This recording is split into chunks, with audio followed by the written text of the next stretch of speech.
Naaktuan na nga nagasuyop, naaktuan pa nga nagapamutos ang ginapatian sa Cebu.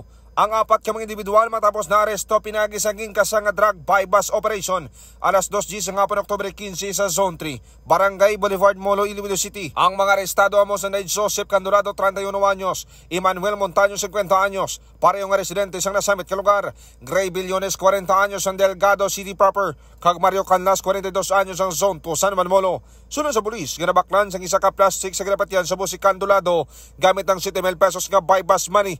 Na-recover sa posisyon ni Candulado ang 8 ka mga plastic, kag tag-isa kanday Montaño kag Billones, kag tanan nagabugat sang 50 gramos, kag may market value nga 340,000 pesos. Pahayag pa, ginakuha nila sa Mohon Terminal ang droga kag gina-distribute sa distrito sa Molo kag area sang Kalaparan sa Arevalo. Anay naman ang preso si Montaño bangod sa droga sa tuig 2011 kang nakagawa sa 2019.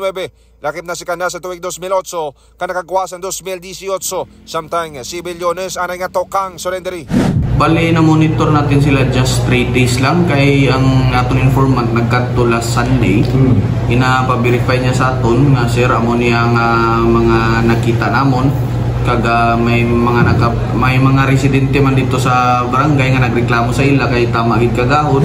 Sa karon mga K5 yara na sa kustodiya sa pulis ning apat ka mga arestado kag nagapabutsag man ang hepe sa Moropela Police Station. Kakutob sa mga individual nga padayon pa nga nag-engage sa illegal ka droga, hindi sila pagutatan sa pulis kung hindi sila madakpan.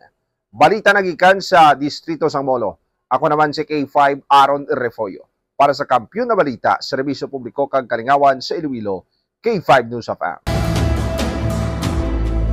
Ang ining balita ang ginadulong sa inyo sang DTX Coffee Mix. Himo sa natural nga sangkap pareho sang amarkuso, chia seeds, desugared sugared cane extract powder. DTX Coffee Mix. Nakakapi ka na, naka-detox ka pa. DTX Coffee Mix. Mabakal sa mga butika.